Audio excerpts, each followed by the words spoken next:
Welcome to Daily Wisdom, Walking the Path with the Buddha, a podcast shared by David Roylance. This podcast is dedicated to guiding you to completely eliminate the discontent mind and the suffering it causes by attaining enlightenment. Learn and practice the teachings of Gotama Buddha that will guide you to fully attain a peaceful, calm, serene, and content mind with joy. To support this podcast, visit patreon.com/support Buddha or visit buddhadailywisdom.com, where you will discover a full range of courses, retreats, and online learning resources to assist you on the path to enlightenment. Now, here's our teacher to share more.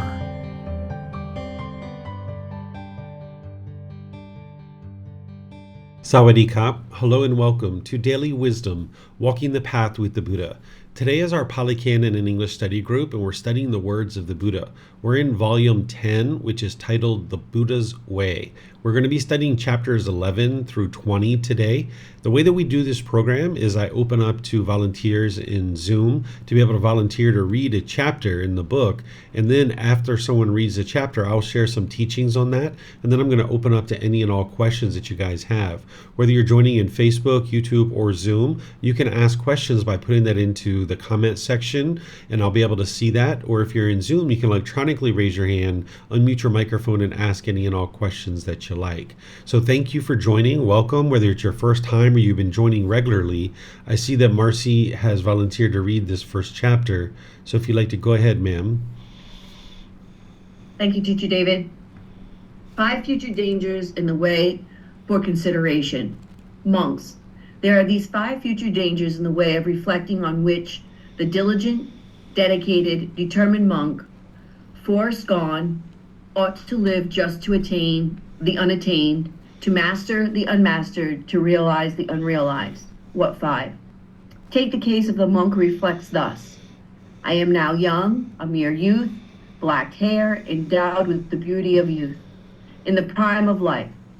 But there will come a time when old age shall touch this body, and when grown old and overcome by age, it is not easy to attend to the Buddha's teachings. It is not easy to retreat to the forest wilderness.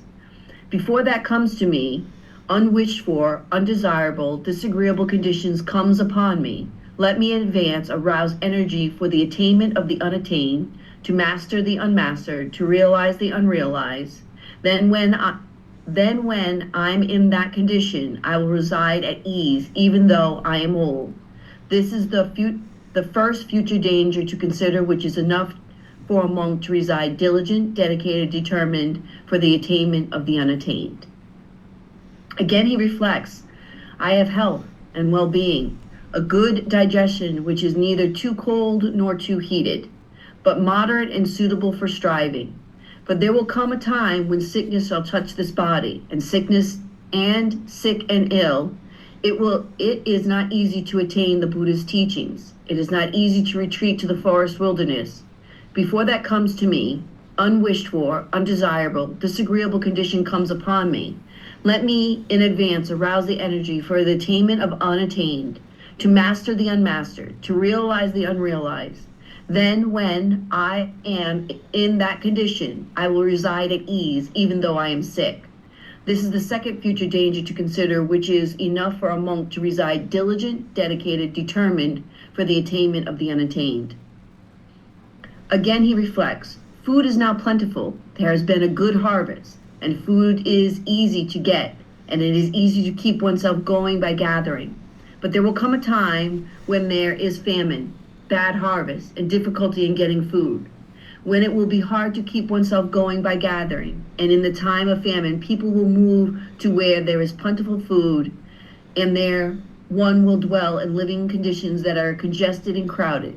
It is not easy to attend to the Buddha's teaching. It is not easy to retreat to the forest wilderness. Before that comes to me, unwished for, undesirable, disagreeable condition comes upon me. Let me in advance arouse energy for the attainment of the unattained, to master the unmastered, to realize the unrealized. Then when I am in that condition, I will reside at ease, even though food is not plentiful. This is the third future danger to consider, which is enough for a monk to reside diligent, dedicated, determined for the attainment of the unattained. Again he reflects, now men reside in friendly fellowship together, blending like milk and water, without disputes, but viewing each other with eyes of affection. But there will come a time of fear of robbers, and the people of the countryside will mount their vehicles and flee. Fear-stricken men will move away to where there is safety, and there one will dwell in living conditions that are congested and crowded. It is not easy to attend to the Buddha's teachings. It is not easy to retreat to the forest wilderness. Before that comes to me, unwished for, undesirable, disagreeable conditions comes upon me. Let me in advance arouse energy for the attainment of the unattained, to master the unmastered, to realize the unrealized. Then when I am in that condition, I will reside at ease even in the time of fear. This is the fourth future danger to consider, which is enough for a monk to reside diligent, dedicated, determined for attainment of unattained. Moreover, monks, the monk reflects thus, now the community lives in a friendly fellowship together, finding comfort in one teaching.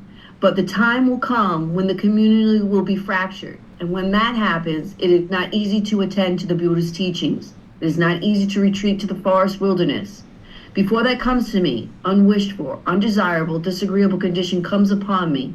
Let me in advance arouse energy for the attainment of the unattained, to master the unmastered, to realize the unrealized. Then when I am that condition, I will reside at ease, even though the community is fractured. This is the fifth future danger to consider, which is enough for a monk to reside diligent, dedicated, determined for the unattainment of the unattained. Monks, there are these five future dangers in the way to consider, which diligent, dedicated, determined monk, forest gone, ought to live just to attain the unattained, to master the unmastered, to realize the unrealized. Okay, thank you, Marcy.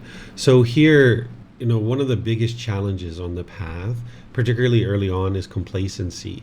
That this unenlightened mind that's in the darkness, that's disgruntled, angry, frustrated, having difficulties in relationships, maybe blaming the outside world for all the problems that they're experiencing. In that situation, the mind is oftentimes very complacent. That even when you get on the path to enlightenment, sometimes when people see how much work there is to do in order to really move the mind to enlightenment, the mind can easily become complacent. And what the Buddha is doing here, he's kind of giving a heads up. He's saying, hey, there's these 5 things that are going to happen in the future that will hinder you from being able to actually get to enlightenment and apply diligence and dedication to get to enlightenment. These aren't the 5 hindrances, which I'm going to be teaching tomorrow in the group learning program, but they're 5 situations where it makes it challenging for you to apply diligence, dedication, and determination to actually learn and practice. He's talking here about old age, that oftentimes when we're younger, our mind is a bit sharper, it's crisper, right? And then as we age, we tend to associate old age with a deterioration of the mind. And that is true for someone who hasn't trained their mind. But for someone who's trained their mind and uprooted the pollutions out of the mind, this isn't true. That you can actually age and have a very sharp and crisp mind. The Buddha did. He got to the age of 80 and his mind was just as crisp and just as sharp as it was in his younger years because he had trained his mind.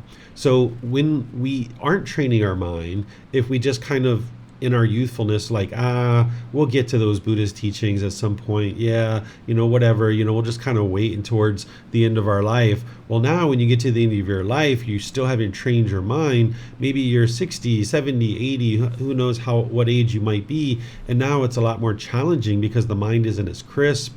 Maybe the body is a bit decrepit. Maybe you're experiencing aches and pains in the body. As the Buddha is saying here is that someone has been overcome by age. Right? So this is one of the dangers, as he's describing, that if you delay your application of energy and effort towards practicing the teachings and training your mind, that there's this danger that could occur that you don't get to enlightenment, because now you're in the most ideal existence to be able to train your mind. And rather than be complacent and procrastinate and put it all off, it's better to be dedicated, determined, and diligent to learning and practicing now.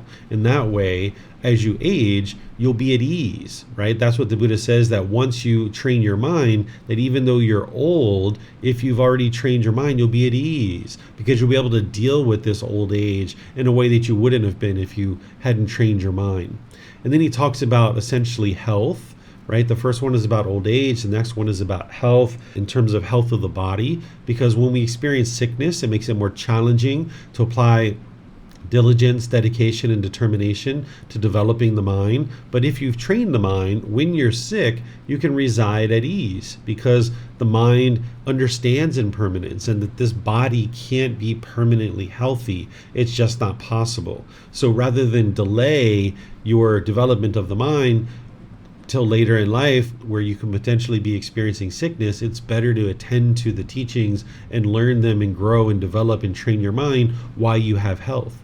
Then he talks about food, that, during times of plentiful food, somebody might kind of delay practicing the teachings because they're living this life of luxury and they have all this money or material possessions or food or all these things, and they think life is going so well for them, right? They might delay and be complacent. And the Buddha is saying this is a real danger because things are going to change. You're not always going to have that luxury, perhaps. Then he talks about friendly fellowship, because during the lifetime of the Buddha, there were various people that were teaching, and he was just one of those teachers. And not everybody understood that he was a Buddha. So other people were studying other places. And in the household practitioners, they were actually practicing the teachings too, but they were also, some of them were learning with other teachers. So during a period of time where your community, meaning like your neighborhood, your neighbors, where everybody's kind of friendly and having this fellowship, and there's not much fear of robbers and crime and stuff like this, the Buddha is saying, hey, this is an ideal time to be able to learn and practice the teachings because you don't have to worry about robbers coming to steal the things that you're possessing and the things that you have. So attend to your mind, attend to developing your mind, that don't delay it.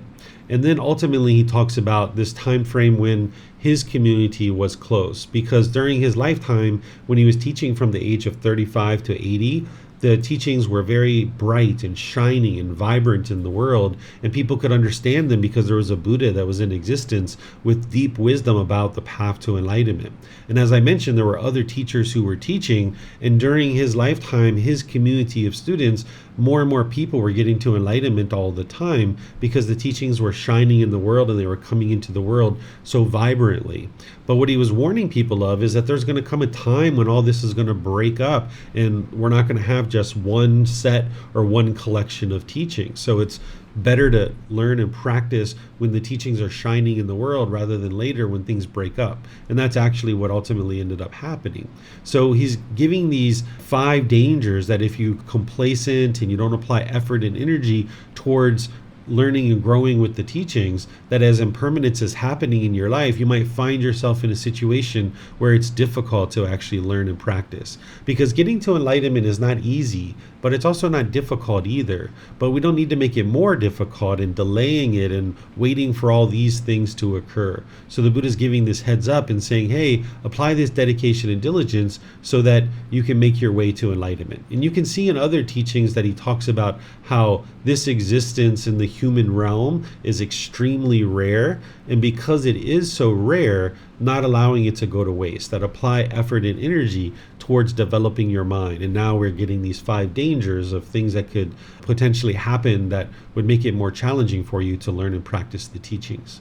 So let me know if you guys have questions here. Remember, you can put that into Facebook, YouTube, or Zoom, or you can raise your hand in Zoom and ask any questions that you like.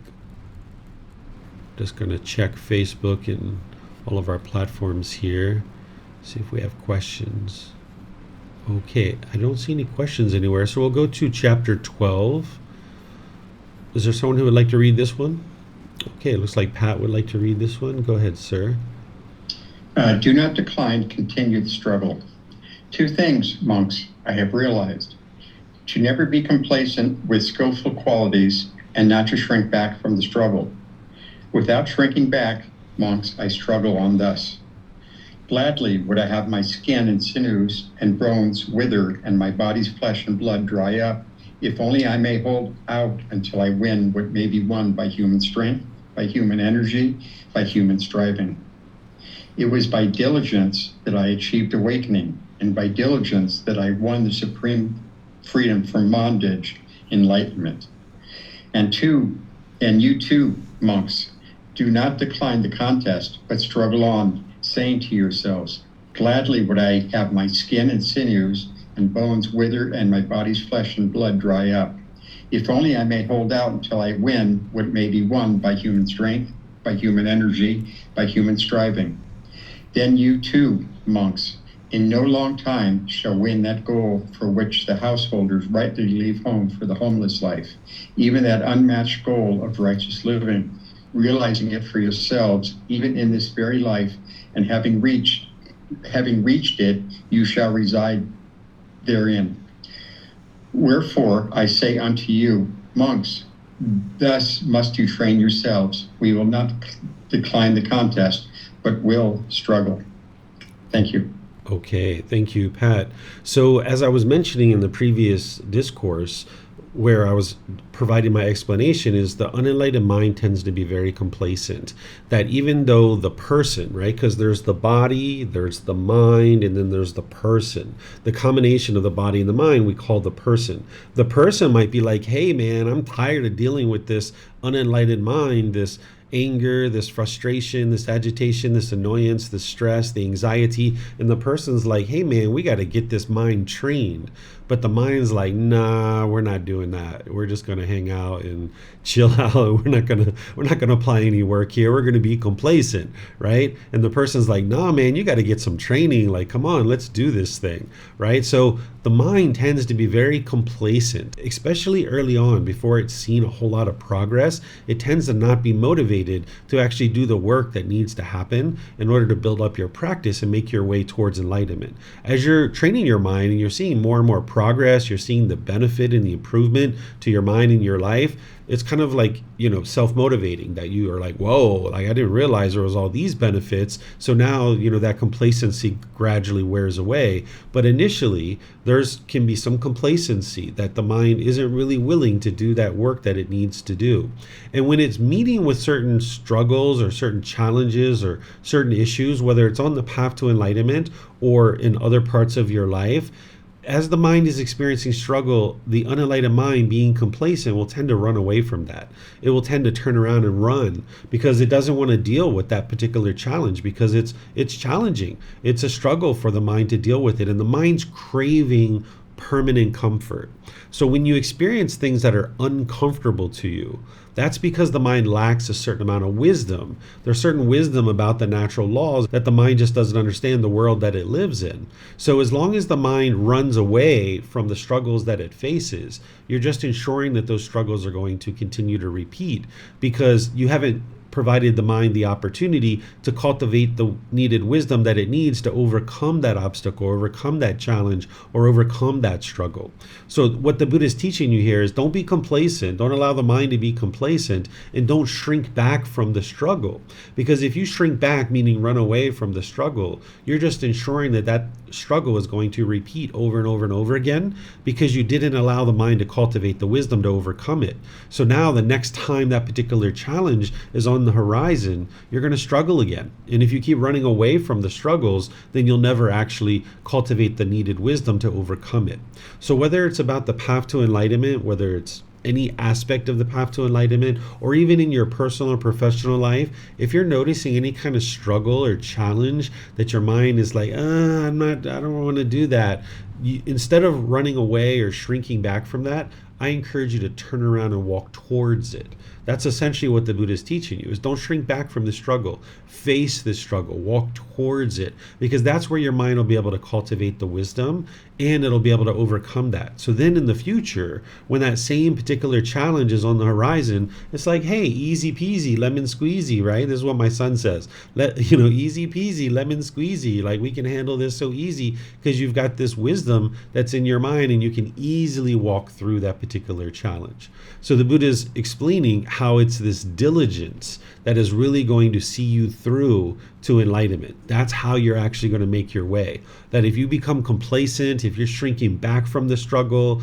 if you're procrastinating on the path, it's not going to lead to your enlightenment. You need to really be active. You need to be ambitious and enthusiastic without craving, desire, attachment, gradually walking towards this gradual training, gradual practice, and gradual progress. So the Buddha teaches you to face that struggle, right? He even calls it a contest, right? That the mind is kind of facing this test. What are you going to do? You feel uncomfortable. You don't have the wisdom you need to overcome that. Are you going to run away from it and just make sure that it keeps repeating over and over? Or are you going to face it and walk through it and now cultivate the wisdom so the next time that you see that particular challenge, you can easily address it? It's not difficult anymore. It's not even a struggle the second, third, fourth, or fifth time that you see that particular thing, because you've cultivated the wisdom that you need.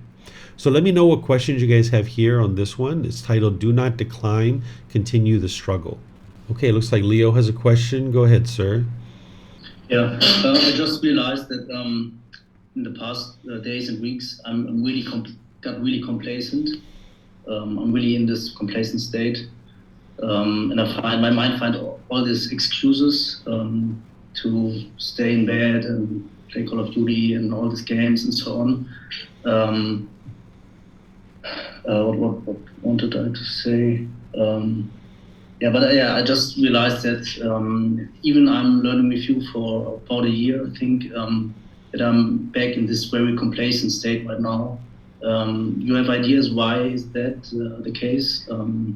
I don't saw it the weeks or months before that that's wrong, but I don't feel very discontent or something. It's not that I like really angry with me or I have a lot of stress or something like that. I don't have this, but it's just very complacent, chilling. I have nothing to do right now, right? I wasn't walking or something like this. So the last week, just have nothing to do and chill out and play games and so on.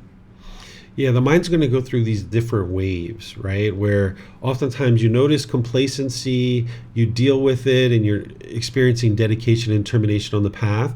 And you might convince yourself like, that's gone, it's done, right? But later on, you experience another wave of complacency. This is how the mind functions. It comes from craving, desire, attachment. That your mind is craving that Call of Duty video game, craving that time in your bed and so forth, and now it doesn't want to let that go in order to apply effort to investigate the teachings, for example, right? Or do your meditations or whatever it is that you need to apply energy and effort to do. So it's craving, desire, attachment that the mind's holding on. It's clinging to these particular things, and that's why it's complacent, not willing to do these other things over here. And you're going to experience these different waves like this, and you can have elongated periods of time, even 6 months or so between them as they're occurring. The trick with complacency is to notice it as soon as possible.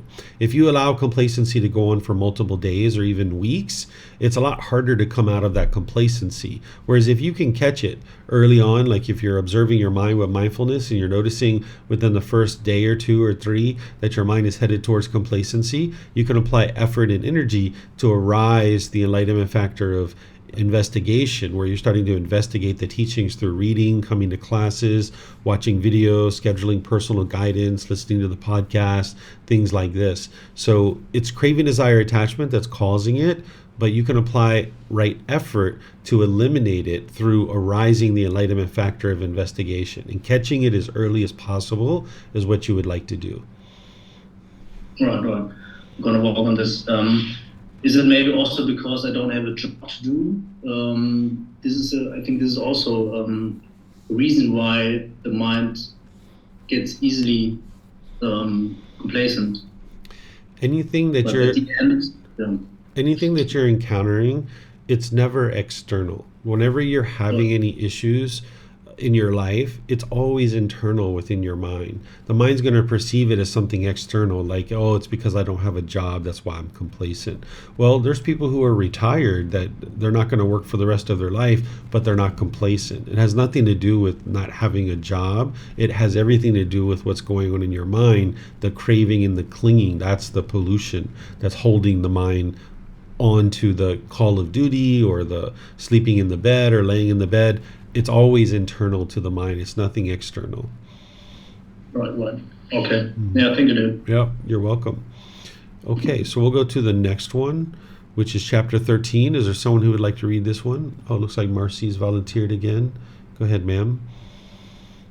Yes, Teacher David, I did have one quick question on the last chapter about complacency before I read, if you don't mind. Sure.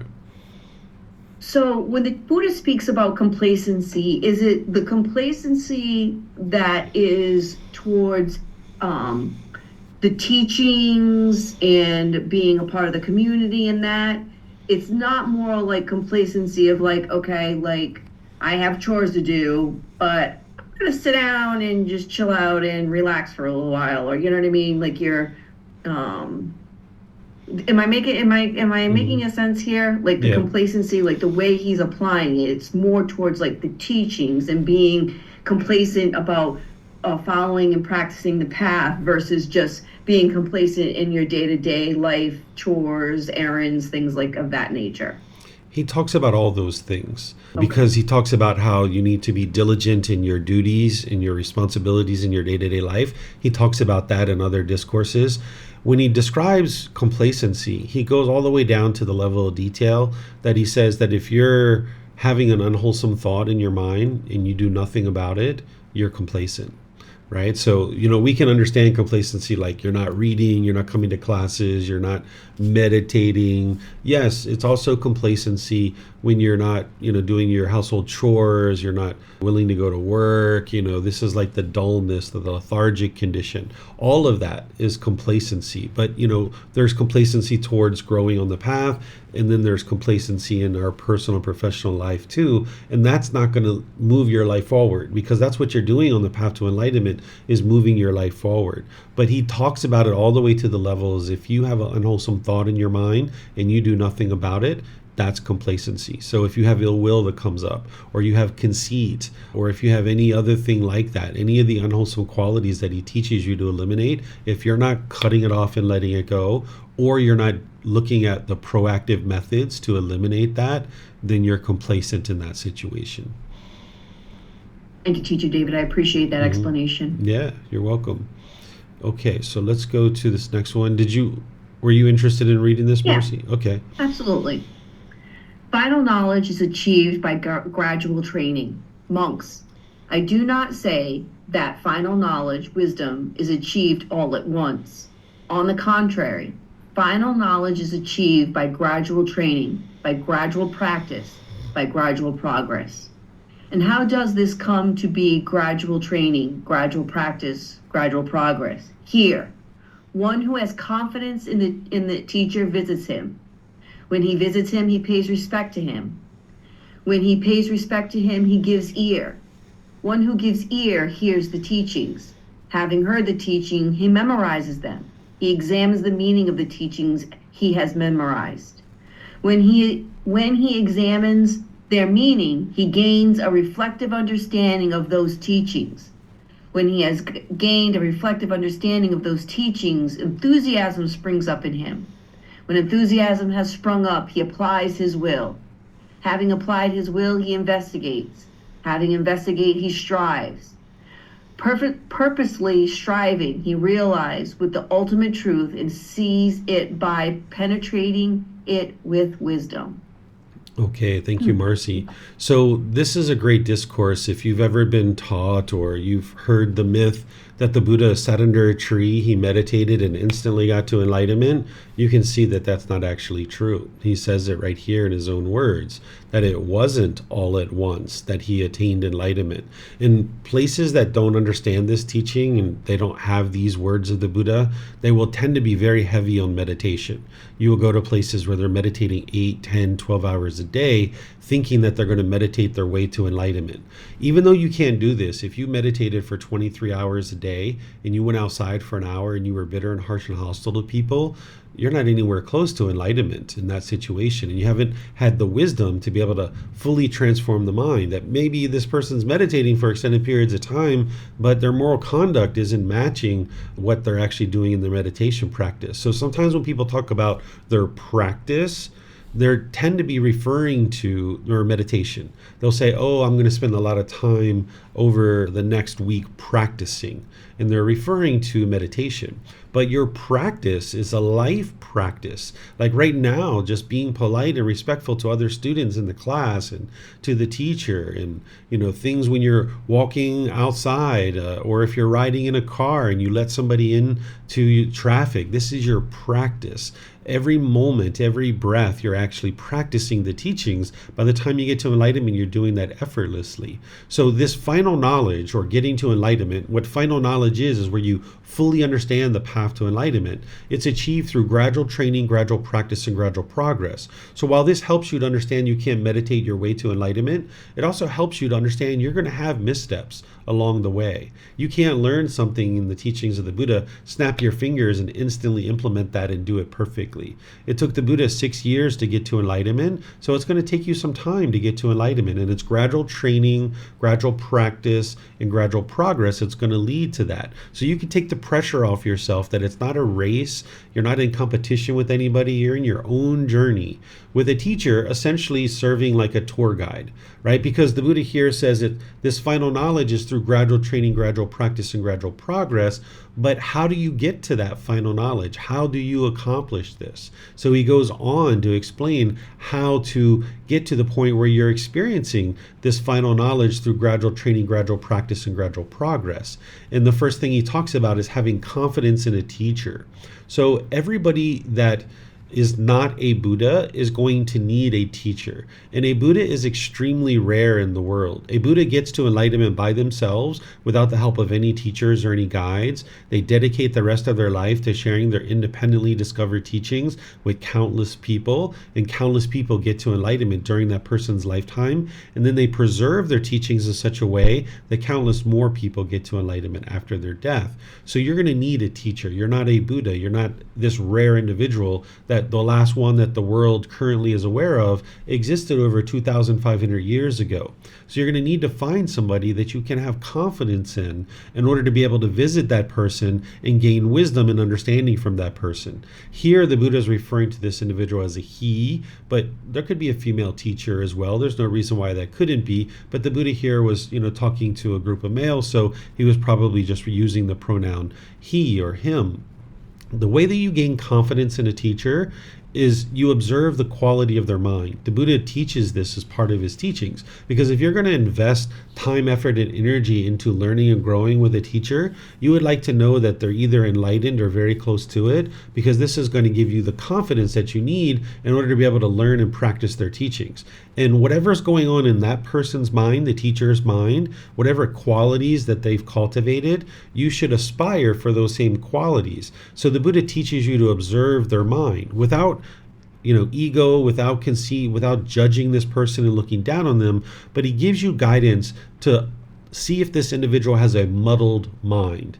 If someone has a muddled mind, it means that their mind is still polluted, that they're lacking concentration. For someone who's practiced the teachings very closely, then they've purified their mind, or they're very close to having purified their mind, so they will be able to speak about the teachings with ease. And you'll see that their mind will be performing more and more optimally, that it'll be focused and concentrated, they'll have clarity of mind and deep memory. You'll be able to see in no situation are they ever angry, frustrated, agitated, annoyed, even the slightest little frustration. They don't even have that slightest little bit in their mind. This is someone who's enlightened, because the Buddha talks about how it would be very difficult to share these teachings if you weren't enlightened, if you hadn't purified your mind. So the way that you do this is you look for certain qualities, that this individual is polite and kind and friendly and respectful. They're willing to teach all people. They have loving kindness and compassion for all beings. This individual is sharing without charging any kind of fees,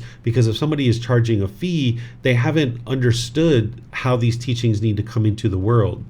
If someone puts a fee on their classes, like say $1,000 for a week-long retreat, well, in this situation, the people that need the teachings the most, people that are maybe disadvantaged, impoverished, maybe they're having generational poverty, and it's very hard for them to come out of that.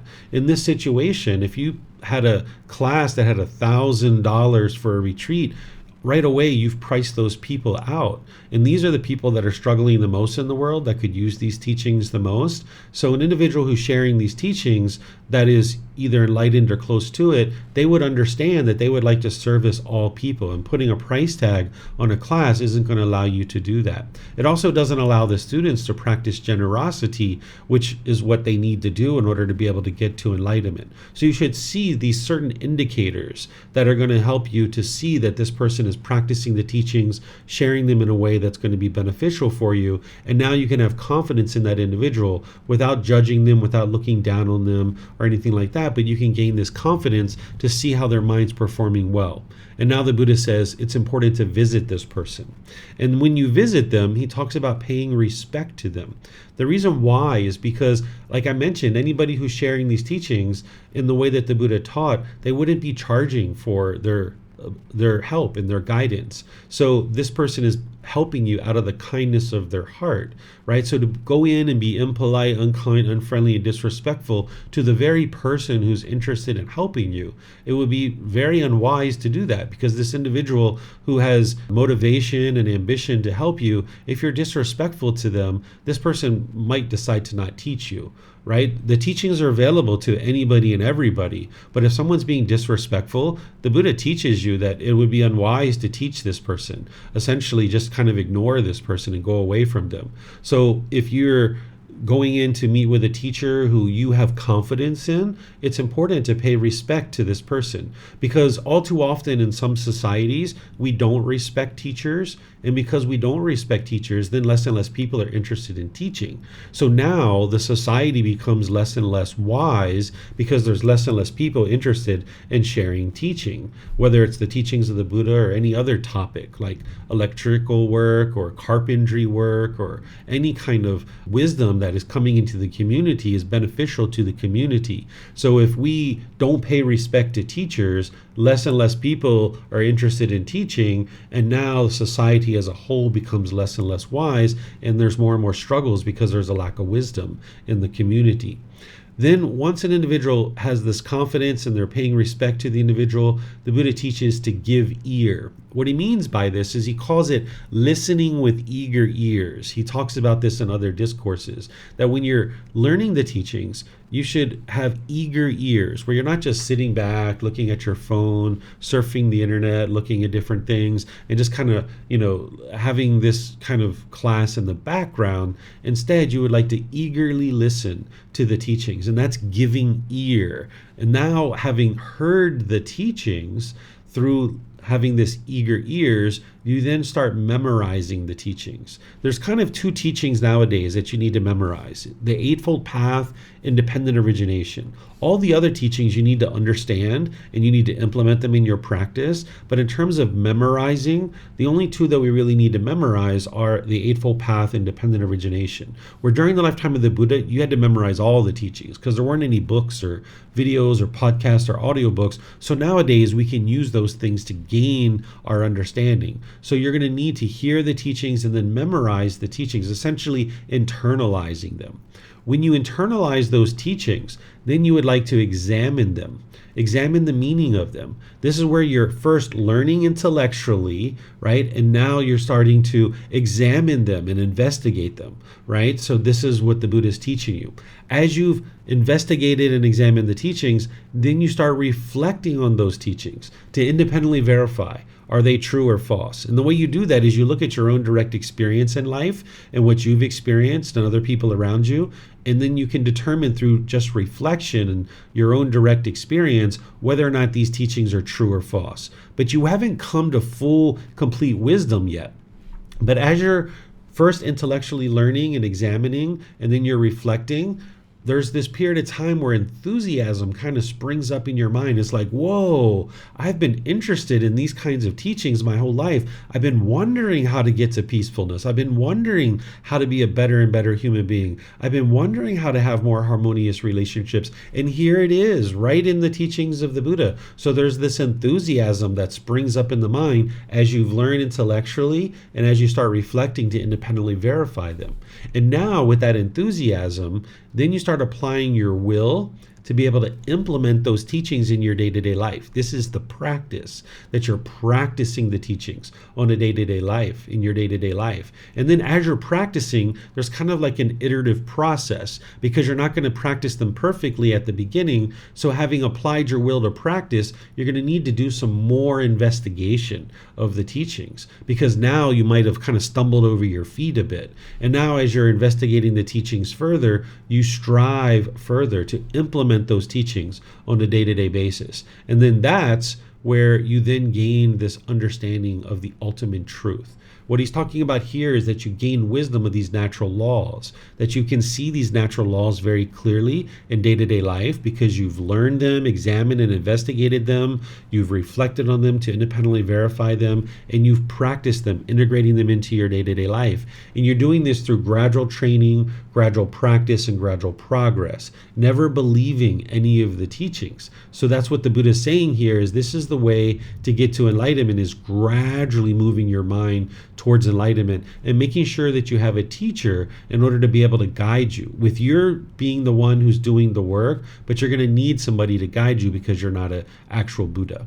So let me know what questions you guys have here. You can put that into Facebook, YouTube, or Zoom, or you can raise your hand in Zoom and ask any questions that you like. Okay, I'm not seeing any questions, so we'll move down to this next one. This is chapter 14, to select a place to live. Here you're going to get some guidance from the Buddha on how to select a place to actually live. And Samantha, if you'd like this one, go ahead, ma'am. Thank you. To select the place to live. Here a monk lives in some jungle thicket. While he is living there, his unestablished mindfulness does not become established. His unconcentrated mind does not become concentrated.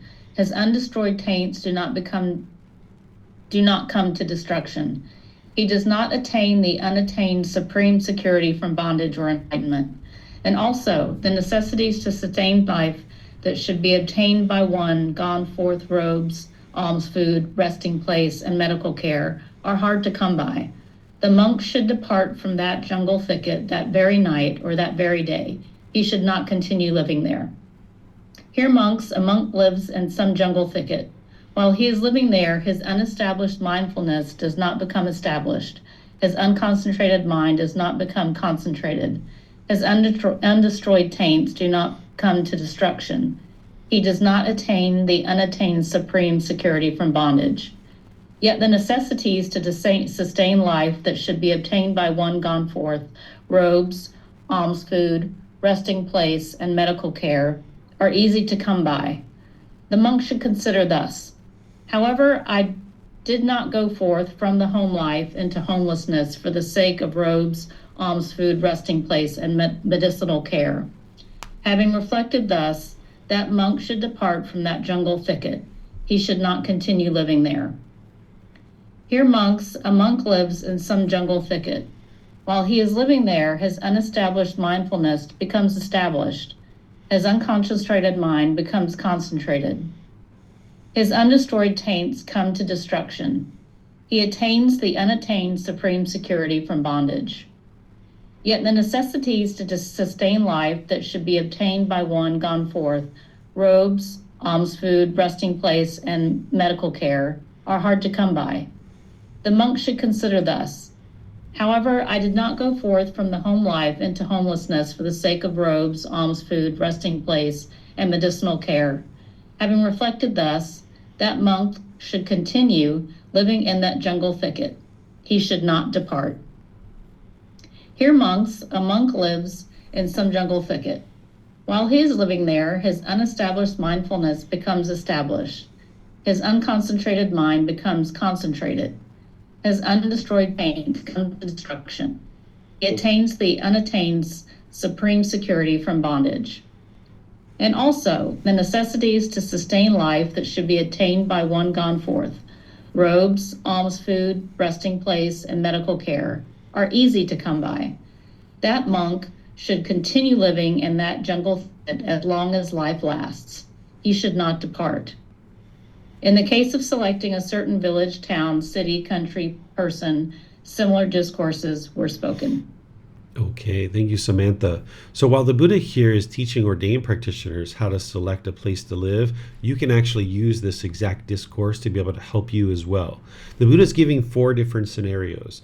On one side, he's talking about the development of the mind or lack thereof. And on the other side, he's talking about obtaining the basic necessities to sustain life or the lack thereof. In this first paragraph, he's saying this individual is not able to develop their mind and they're not able to get the basic necessities to sustain life. And he's saying you should not continue to leave there. And essentially, you should leave and right away, immediately, that very night, that very day, leave that place, right? Because there's no benefit for you living there. You're not developing your mind, and it's very hard to get the necessities to sustain your life.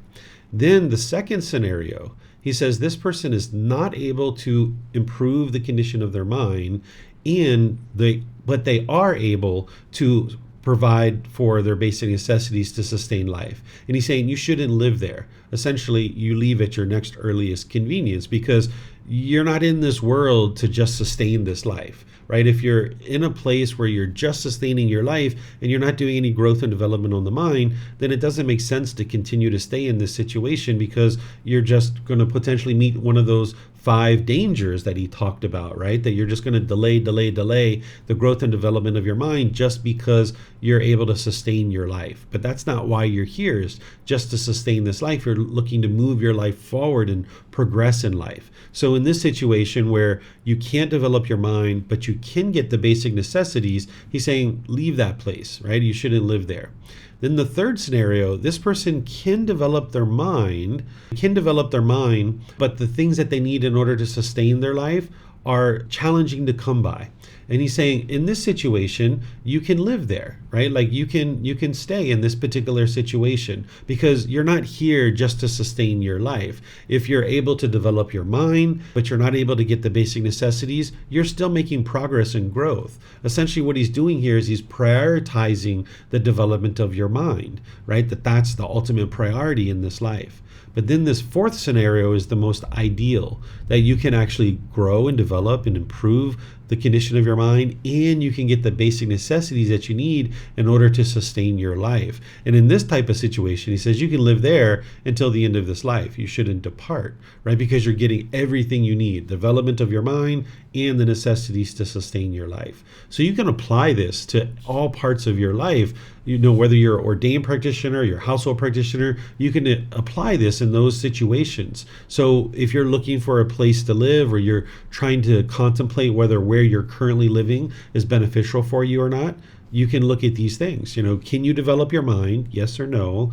Are you getting the things that you need in order to sustain your life? Yes or no? And now you can make a wise decision about whether you should stay there or whether you should leave.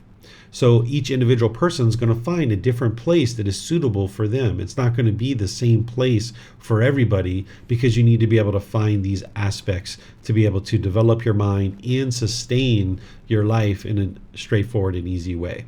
So let me know what questions you guys have on this chapter. You can put that into Facebook, YouTube, or in Zoom. Okay, looks like Samantha might have a question. Go ahead, ma'am. Hi, Teacher David. I don't really have a question. I just have a comment on your further explanations that you have for this chapter. Mm-hmm. I think it's really beneficial how you noted how I think you just now alluded to it, but how you could apply this to your job, to relationships, to various things where you're getting one thing but not another thing. I don't know if everyone reads your explanations, but I found that to be very helpful, in that it's not always just about the teachings, but also about life lessons.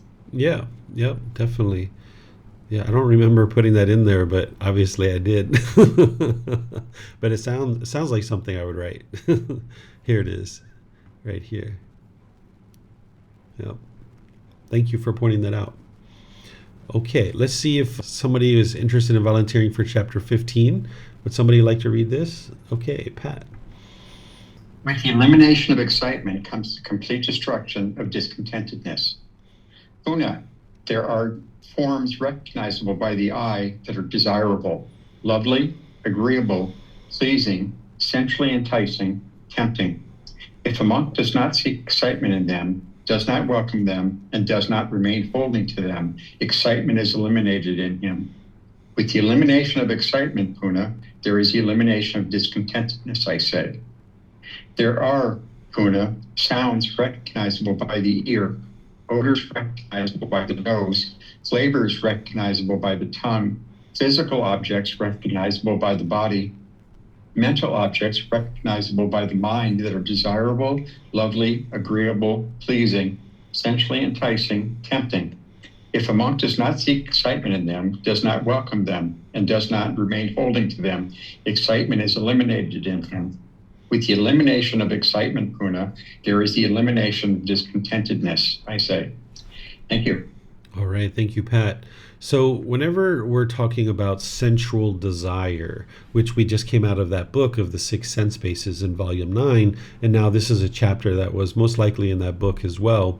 Whenever we're talking about sensual desire, the Buddha's always reminding you to make sure you eliminate this conditional pleasant feelings, because that's the real key to eliminating the painful ones. As I've said before, it is very intuitive to understand that you're eliminating anger, sadness, frustration, irritation, annoyance, guilt, shame, fear, stress, anxiety, boredom, loneliness, resentment, jealousy. These feelings are all, uncomfortable for the mind to experience. But the idea of eliminating happiness, excitement, elation, thrill, exhilaration, euphoria, the mind initially is like, what are you talking about? Why would I ever be interested in doing that? Well, you always need to remember that what he's talking about is conditional pleasant feelings, that the mind can only be excited when this particular thing is happening, right? If you can only be excited when you hear your favorite music, whatever that is, and then when you hear any other kind of music, you're frustrated and agitated, your mind is bound up. Your mind is not liberated. It's not free. It can't be happy and joyful. It can't experience those qualities of mind unless this particular music is playing. So what you're looking to get rid of is the conditional happiness, the conditional excitement, that this condition has to be met, and this condition has to be met, and this condition has to be met, and this condition has to be met. Because when you allow your mind to have that conditional excitement, that conditional happiness, when those conditions aren't met, your mind's going to be in the painful feelings. So what you're doing here is you're kind of transforming the mind. You are transforming the mind. You're training it so that it's no longer forming its inner feelings based on external circumstances. That, hey, if I get a raise at work and if I get a certain amount of money, then I'll be happy. If my boss or my mom or dad does this, then I'll be happy. If the weather is this, then I will be happy. If I get a new car this year, then I will be happy, right? All this conditionality to your happiness. By you getting rid of that, then your mind can actually be peaceful and joyful all the time. You can experience unconditioned happiness and unconditioned joy. So the Buddha is helping you to understand that don't allow the mind to get those conditioned pleasant feelings like excitement, because if you do, then it's going to experience the painful ones. Now, when we talk about this, sometimes people are like, man, being enlightened must be so boring. You must be so mundane. You must be so flat. It must be like a robot. The answer to that is no, that's not true. It's just that the quality that you're experiencing, the quality of mind, the mental state, the mind is always cheerful. It's always bright. It's always uplifted. There's always gladness in the mind. There doesn't need to be any condition met. So the mind is always uplifted. So when we talk about getting rid of conditional excitement so that you don't experience the painful feelings, the unenlightened mind can see these two extremes, but it doesn't understand that there's this middle. The middle is where the mind is always uplifted and joyful and cheerful and glad, and there doesn't need to be any condition met for that to occur. Whereas if you can only be excited when it's sunny outside, then when the sun's gone, you're angry or frustrated. But what you would like to be able to do is train your mind that if the sun's out, or it's raining, or it's sleeting, or there's a hurricane coming, or whatever it is, you can maintain your joy and your happiness regardless, right? No matter where your bank account balance is, you can be happy regardless. No matter what mood your life partner is in, no matter what mood your boss is in, no matter what mood your coworkers are in or your children, no matter whether your children come home with good grades or bad grades, you can maintain your joy. You're not joyful because of the bad grades. You're not joyful because mom died. That would be conditional, right? You're joyful, you're happy despite these things. Your child comes home with grades that you would prefer them not to have. You can maintain your happiness, but now we need to talk about this and we need to understand it so we can make wise decisions to improve it. Your mom or dad or somebody close to you dies. You're not joyful because they died. You're joyful despite that they died. You can keep your mind uplifted because you understand that all that is being experienced here is impermanence. It's just change, that this is a natural part of life, that you don't have to feel miserable just because somebody has died. That's not something that an enlightened mind will experience. So you don't have these ups and downs and ups and downs. And then people are like, oh, you must just be flat then. No, that's not the case. It's just you're always cheerful, you're always bright, you're always uplifted, but it's not conditional. So let me know if you guys have any questions on this. We studied this quite a bit in the previous book, but maybe some of you guys weren't here when we were studying volume 9. So let me know if you have any questions on this one. Okay, I'm not seeing any questions, so we'll go to the next one. There's a series here along these lines of the 6 sense bases. So this will be a refresher for some of you guys, and maybe the first time some of you guys have seen this. So it looks like Keely would like to volunteer. Go ahead, ma'am. Thank you. The cause of discontentedness. There are Magajala forms recognizable by the eye that are desirable, lovely, agreeable, pleasing, sensually enchanting, tempting. If a monk speaks excitement, pleasant feelings in them, welcomes them, and remains holding to them, excitement arises. When there is excitement, there is craving and desire. When there is craving and desire, there is bondage. Bound by the fetter of sensual desire, Magajala. A monk is called one dwelling with a partner. In the case of sounds recognizable by the ear, odors recognizable by the nose, flavors recognizable by the tongue, physical objects recognizable by the body, mental objects recognizable by the mind, the causes are similar to that of forms recognizable by the eye. That's all. Thank you. Okay, thank you, Keely. So the cause of discontentedness is this craving, desire, attachment, the mind longing, yearning. If the mind gets what it wants, it's happy, it's excited, it gets those pleasant feelings. If it doesn't get what it wants, it gets those painful feelings like anger, sadness, and frustration. And in this case, the Buddha is calling this bondage because the mind is bound up by its central desire. It can only experience pleasant feelings if its cravings are being met, but then you experience the painful ones when your cravings aren't being met. So the Buddha refers to this as one dwelling with a partner because you're having to feed this monster, this monster of central desire. If you've ever remember back to times when maybe you had extensive amounts of craving, it's very expensive to feed this monster, right? You got to get new shoes every so often, you got to get a new phone, new car, new furniture, new jewelry, new vacations and holidays and trips and clothing and all these different things. The mind's just chasing after all these things, and it's a lot of work. And you're feeding this monster, and the monster just gets bigger and bigger, right? But when you're learning how to eliminate your central desire, living within your means and providing for your needs that you have in life, now you can get unbound, you can get free. And that's why we call it liberation, because to go around and chase all your cravings, the mind is all bound up, right? And it's very difficult to go around and continue to chase your cravings. And it's also very expensive as well. So let me know if you guys have questions here. This is, again, just kind of a refresh from things that we studied in the 6 sense bases. Okay, I'm not seeing any questions. So now we'll go to this next one. This is chapter 17. This is very similar. Actually, I don't know that we need to read this one. This is essentially very similar to what we've been reading, these last 2 chapters. It's again, just focusing on the conditioned pleasant feelings, making sure that you understand not to welcome them, the conditional feelings, right? The conditional pleasant feelings, not to welcome them and hold on to them. Train your mind to cut off and let go. There's going to be bodily sensations with any discontentedness that is arising, whether it's pleasant, painful, or neither painful nor pleasant. So if you can notice those bodily sensations, including with the pleasant feelings, you can cut that off and let it go. That's going to really help you to be able to get rid of these conditioned feelings where the mind doesn't have to keep experiencing the anger and frustration and sadness over and over.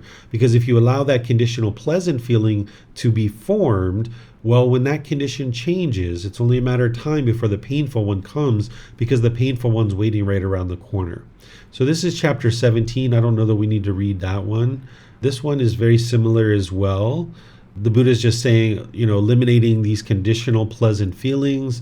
This is where the mind's going to get to liberation, because you're eliminating craving, desire, attachment. So this is essentially the same thing. And here he's just talking about make sure you understand impermanence of all these things that you're coming in contact with, because you're going to have contact through the eyes, ears, nose, tongue, the body, and the mind. And if you understand all these things are impermanent, and if you allow your mind to latch on to it, well, that means your happiness is impermanent too, because you're forming your happiness based on this impermanent thing. So if you understand all these things are impermanent, then the mind has less interest to chase after these things. Okay, so now chapter 19, this is the suitable way for attaining nibbana or enlightenment. And it looks like Samantha would like to volunteer. Go ahead, ma'am. I have a question first about chapter 18. I didn't get my hand up quite in time. Sure. You have a sentence in your explanation about the enlightened mind will still experience fun and joy. Mm-hmm. I've not heard you say fun before. You tend to use the word joy. Mm-hmm. And so I just, what is the difference between those for you, and what do you consider fun? Yeah, fun is like the activity, like there's joy in the mind, but there's plenty of fun in everything that you're doing. So for me, the fun that I have is I hang out with my son, sometimes we play video games, we take these little short trips around Thailand, especially now that we have this car, we can go around for very inexpensively and do these things. I have fun talking about the teachings. I have fun when a student is learning and growing and developing. This might sound strange to some of you guys, but I even have fun when students, they don't like to study with me, right? There's occasions, very rare these days, but there's occasions where people are like gossiping and slandering and bitter and harsh and hostile about the things that I'm doing. They're angry with me because I'm sharing these teachings perhaps, and they don't understand them, so therefore they get angry. That's even fun for me. Not like, aha, wow, like look at this is so fun. It's kind of like, fun in terms of, wow, look, here's a person that needs help and they're not willing to get that help. And it's fun for me to know that I'm sharing the teachings in a way that's helpful. And it's fun to confirm that, yeah, these teachings are true, that some people are going to love you and some people are going to hate you. And that's the impermanent nature. And it's fun to be able to know these natural laws and be able to navigate the world with ease. So the joy is a mental state where the mind is just always joyful. The fun is like some activity that you're doing, that you're having joy while you're doing it, and it's actually fun to actually do this thing. But by the time you get to enlightenment, everything's fun. Even when you go to the bathroom and you're taking a shower and you're defecating, there's not any kind of mundane task that you're doing anymore. Even just washing dishes or scrubbing the floor, you'll find a way to have fun doing these kinds of things. The mind is just always bright and cheerful and uplifted. Okay, thank you for that. I just hadn't heard the word fun before, so it got my attention. Yeah, there's lots of fun.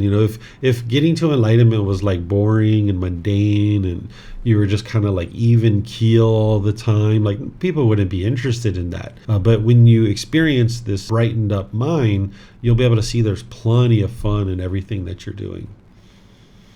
Okay, thank you. You're welcome. The suitable way for attaining nibbana, enlightenment, first discourse. Monks, I will teach you the way that is suitable for attaining nibbana. Listen to that and attend closely. I will speak. And what, monks, is the way that is suitable for attaining nibbana? Here, a monk sees the I as impermanent. He sees forms as impermanent. He sees I consciousness as impermanent. He sees eye contact as impermanent. He sees as impermanent whatever feeling arises with eye contact as condition, whether pleasant or painful or neither pleasant nor pleasant. He hears the ear as impermanent. He sees sounds as impermanent. He sees ear consciousness as impermanent. He sees ear contact as impermanent. He sees as impermanent whatever feeling arises with ear contact as condition, whether pleasant or painful or neither painful nor pleasant. He sees the nose as impermanent. He sees odors as impermanent. He sees nose consciousness as impermanent. He sees nose contact as impermanent.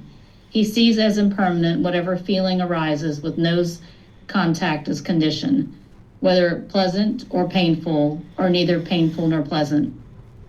He sees the tongue as impermanent. He sees flavors as impermanent. He sees tongue consciousness as impermanent. He sees tongue contact as impermanent. He sees as impermanent whatever feeling arises with tongue contact as condition, whether painful, pleasant, or neither painful nor pleasant. He sees the body as impermanent. He sees physical objects as impermanent. He sees body consciousness as impermanent. He sees body contact as impermanent. He sees as impermanent whatever feeling arises with body contact as condition, whether pleasant or painful, or neither painful nor pleasant. He sees the mind as impermanent. He sees mental objects as impermanent. He sees mind consciousness as impermanent. He sees mind contact as impermanent. He sees as impermanent whatever feeling arises with mind contact as condition, whether pleasant or painful, or neither painful nor pleasant. This, monks, is the way that is suitable for attaining nibbana. Okay, thank you, Samantha. So here, this is just kind of laying down one particular teaching that you need in order to get to enlightenment. This isn't to say this is all you need. Sometimes when people see stuff like this, they're like, oh, this is the only thing you need in order to get to enlightenment. But essentially what the Buddha is doing is he's introducing one particular teaching, which is the universal truth of impermanence, that an individual needs to be able to see all these things as being impermanent. Because as I was mentioning before, if you understand these things are impermanent, then the mind has less interest to chase after it and try to get some kind of lasting satisfaction, because that's what the mind's ultimately trying to do, is chase after these impermanent things in order to get lasting satisfaction. But if you understand that you can't get lasting satisfaction after chasing these things, then you understand that this is kind of like a, it's fraught with errors, that it's unrealistic to think that you can get to permanent peace and permanent joy and permanent happiness when the mind's chasing after impermanent things. So first, let's just going to go through this so that you can be sure that you understand what these things are that the Buddha's talking about. The eye, the ear, the nose, the tongue, the body, and the mind itself, these are what's called the internal sense base. So this is the eye, ear, nose, tongue, the body, and the mind itself. Then you've got the forms. In the case of the eye, that's what the eye is seeing, which is the forms. And then the ear is the sound, the nose is the odor, the tongue is the flavors, the body is experiencing physical objects, and the mind is experiencing mental objects. So in this case, mental object can be a thought, an idea, anything, even a feeling. There's any kind of mental objects when we're talking about it as the sixth sense bases. It can be just about anything. Then what eye consciousness or nose consciousness or all these other consciousness things are is when the internal sense base and the external sense base have now met. Now when the mind becomes aware of it, that's called eye consciousness. And the Buddha refers to all three of these things, the internal sense base, the external sense base, and the mind being aware of that. He calls that contact. Right? So what he's helping you to be able to see is anything that you're experiencing through these six sense bases, it's all impermanent. The eye itself is impermanent. The physical form that it's seeing is impermanent. The awareness of that thing within your mind is impermanent. The contact that you're having to be able to see that thing is impermanent.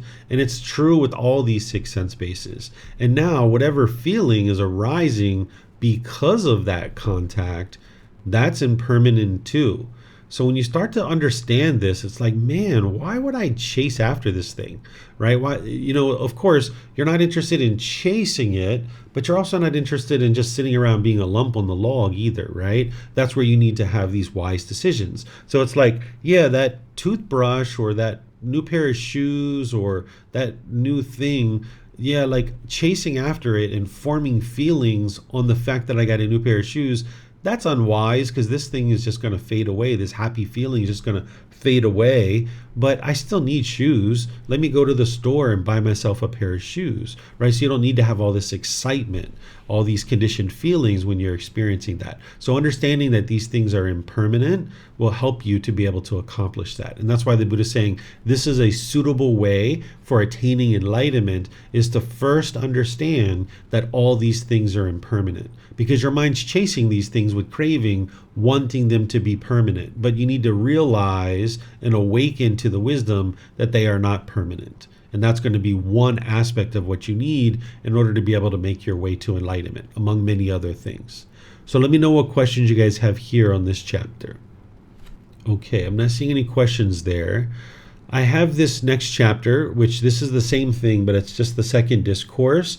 And the only difference here, we don't have to read this one. The only difference is that Buddha is talking about discontentedness now, which is the second universal truth, right? So now he's basically taking those same things, the internal sense base, which is the I. He's taking the external sense base, which in the case of the I is the form. And then the consciousness, meaning the mind becomes aware of that. And then those three things, the internal sense base, external sense base, and the mind being aware of it, he's referring to that as contact. And now he's saying all of this is essentially leading to discontentedness, right? So you need to be able to see as discontentedness whatever feeling arises as a result of having contact through these sense bases with the mind's craving, longing, and yearning. If there's a feeling that arises, either pleasant, painful, or neither painful nor pleasant, it's because the mind has craving, and you need to be able to see that as being uninterested in that. The mind is disinterested and keep experiencing this up and down and up and down. You need to get to the point where you despise discontentedness. It's like, ugh, I'm not interested in that whatsoever, right? That's what you need to be able to get to. And now you can gradually make your way towards enlightenment, because now, as part of the suitable way of attaining enlightenment, you understand that this discontentedness is undesirable. You're disinterested in continuing to experience these conditional feelings of up and down and up and down and up and down. Okay, so let me know if you guys have questions on this one. This is just kind of another way of teaching the second universal truth, is helping to relate it through the six sense bases. Okay, I'm not seeing any questions there. So you guys probably know what's next. For those of you guys that know the teachings, when we go to next week in chapter 21, what's next is the third discourse, where he's talking about non-self, right? That's what he's talking about there. So we're going to study that one next week. I see some hands that came up. I guess maybe you guys have questions. Is that a question, Denise? Yeah. Hi, David. Yeah, I have a question. It's with regard to giving up or realizing that discontentedness is not good enough. So, but while I realize that, and I can feel, okay, so I know that the thought to do something to bring pleasure is not the wisest way to deal with it. I find myself sometimes still struggling with sitting with the feeling of, I don't know, like I'm not unhappy, but nothing exciting is happening. Yeah. And I'm used to finding something kind of exciting to do or something interesting, but I've learned that that's not the wisest way. So like, for example, this week I had it quite a few times and I got through it, but I could feel it. But I'm better now, because at one point I thought, well, what am I going for? Am I just going for just feeling bland? But then I got used to it. Yeah, because at one point I thought, oh, I couldn't live without excitement. I couldn't not have these things to do. What would life be like? And I learned that it could be peaceful, but I still get those moments in between. Do you know what I mean? Yeah. This is where the mind's transitioning. So like at the beginning, where we're just unaware of these teachings and there's cravings, the mind is like chasing, and we don't even realize that's what we're doing because we're off the path. We don't know these teachings, and we're just chasing all these external things to provide lasting satisfaction. We don't realize that we're chasing this unquenchable thirst, that we'll never quench our thirst that way. So now, after doing that for however many years and however many lifetimes in the past, we start learning these teachings, and we start kind of realizing that chasing our cravings is unwise, and we kind of gradually start distancing ourselves from those cravings. But while we're doing that, the mind's not getting what it wants, so it kind of feels like blah. It just kind of feels dull, and it just feels like like that exciting stuff was actually fun. At least I had a reward at the end of it. Now you just kind of feel blah, right? And that's because the mind's not getting what it wants. The craving is still in place. The craving hasn't fully released yet. So you're kind of like in this phase 2 period where the craving is still there. It hasn't fully released. So the mind's experiencing some of those painful feelings, although it's not really maybe intense. It's just kind of like this dull blah, right? Well, then once you get past that and the cravings actually release, on the third part, the third phase, that's where the mind brightens up. And now you've kind of walked through the fire, and now you can appreciate the fresh air on the other side. Or one of the ways I talk about it is like getting out of the mafia. You know, when we got in the mafia, it was really pleasant. We had all these friends, new business opportunities. We got all this protection. Wow, all these pleasant feelings. Now, when we're considering getting out of the mafia and we're kind of trying to make our way out of the mafia, it's kind of painful and it kind of feels blah, like I'm going to leave all my friends behind. This isn't going to be a fun life anymore. But now when you actually get out of the mafia and you don't have to be tied to that anymore, now it's like, wow, look at this whole new life that I've created for myself. So that's what the mind's going through. And it needs to go through enough of that where you let go enough of those cravings, where the blah isn't there anymore, because the cravings have let go, and now the mind brightens up on the other side. And it's just a process and a transformation that the mind has to go through. Okay. So it looks like Marcy has, yeah, you're welcome. It looks like Marcy has some questions. Go ahead, ma'am. Thank you, Teacher David. So as you know, I have an elderly dog. He's 17, and I have noticed in the days to come that he's moving slower. He's getting up slower. When we go for walks and stuff, he tends to get slower. And I have done reflecting on him, and I know he's impermanent, and I know one day he is going to leave, move on to the next realm. But I do still find that the mind, and it's not even like, it's not an experience of sadness. It's just, when I leave for work, there's always that thought, like, is this going to be his last day here? And am I not going to be here when he takes that last breath? So I'm trying to figure out, because I know taking him for walks and stuff is still good for his joints and stuff to keep him mobile, but he can't go as far as the younger dog.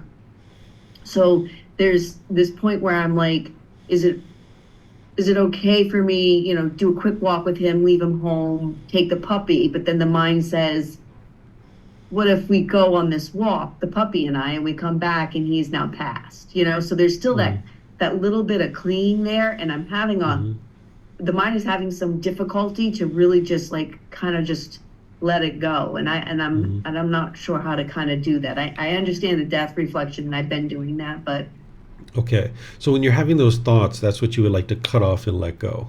Like, go out for your walk with the younger dog.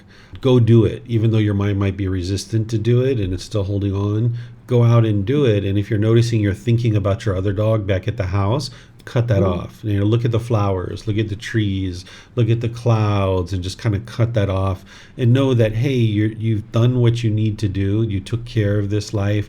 You took him out for a walk, or her. I think it's a boy, right? It's a boy, yeah, Jax. So you've taken him out and he's, walked around for 10 minutes, 20 minutes, however long he goes. And now you've put him back in the home, and that's what he would like to do. He's not interested in any more walking. And if he dies by himself in the house, then that was what happened. Sometimes we think if we're right there when they take their last breath, that somehow this is more admirable and we've cared for them till the very end. But you're most likely not going to be there when they take their last breath. And that's okay, because when you're spending time with them, you take care of them. And when you're not, then you're somewhere else taking care of something else. And you probably will experience discontentedness with this dog because you've had it the longest. You got it before you ever knew anything about these teachings. Your mind grabbed on. You're going to probably have some sorrow and some sadness. But ultimately, you'll be able to get over that once the dog passes. But in the meantime, just try to cut off as much as you can those kinds of thoughts, so that it'll be less by the time you get to the point where they actually pass. Yeah, that is most helpful, because now that you say that, I can see where I wasn't applying right effort and cutting those moments off, and I was letting them linger in the mind. So it was causing this continuous fear of that, I guess. But yeah, so I will try at this point from now on to try to be more diligent in cutting those thoughts and those feelings off when I'm not with him, and it'll all be all right. Thank you, Teacher David. Appreciate it. Yeah, you're welcome. Okay, I don't see any other questions anywhere. So what I'm going to do is just end class by thanking all of you guys. Thank you for your questions. Thank you for your interest to attend. Thank you for those of you guys that read and helped in the class. I appreciate that. Next week, we're going to be in the next 10 chapters. So that's going to be chapters 21 through 30. So we're making our way through those. So if you'd like to study those ahead of time, you're more than welcome to. Tomorrow in our group learning program, we're going to be studying the 5 hindrances. We're coming to the close of that group learning program. And what I do in the last class of the group learning program is that I teach the 5 obstructions, or the 5 obstacles that you will have in order to get to enlightenment. Because for the whole 7-month program, I'm teaching people how to get to enlightenment. And then the very last class, I'm saying, hey, this is what's going to stop you from being able to do this. So I'm going to be teaching that tomorrow at 9 a.m. and 9 p.m. in our group learning program. And then the following Sunday is kind of the unofficial restart of the group learning program, where I'm going to have a getting to know the teacher session. I used to do these a while back, where students request to just ask me questions about my own life and what were some of my challenges on the path. Sometimes people like to talk about my early life, my teenage or early adulthood, and now moving to Thailand. What motivated you to come to Thailand? Why have you decided to study these teachings? What were the most challenging things for you on this path? All different kinds of things like this. So if you'd like to attend that, you can ask any and all questions that you like. It's a completely open book where you guys can ask anything and everything you like, and I'll answer all your questions. That's going to be on May 25th. So to give you a chance to ask any personal questions that you'd like to ask for yourself or about me, you're welcome to do that. So that's the unofficial restart of our group learning program, because the official restart is going to be on June 1st. That's where we're going to actually start the very first class of the group learning program. And over the 7-month period, I'm going to walk students through the entire volume 1, gradually helping them to understand the foundation and building a real framework for the path to enlightenment. So some of you guys might decide to retake that or sit in on some of those classes. You're more than welcome to do that. So again, thank you so much for joining, and perhaps we'll see you guys in one of these future classes. Be well and take care. Sawadee Kap. Thank you for listening to this podcast. To provide support for this podcast, visit patreon.com/support Buddha. To access more teachings, visit buddhadailywisdom.com. There, you will discover a full range of courses, retreats, and online resources to assist you on the path to enlightenment. Remember to establish a daily, consistent meditation practice, along with learning and practicing these teachings. A well-developed meditation practice is the foundation in which to train the mind to attain enlightenment.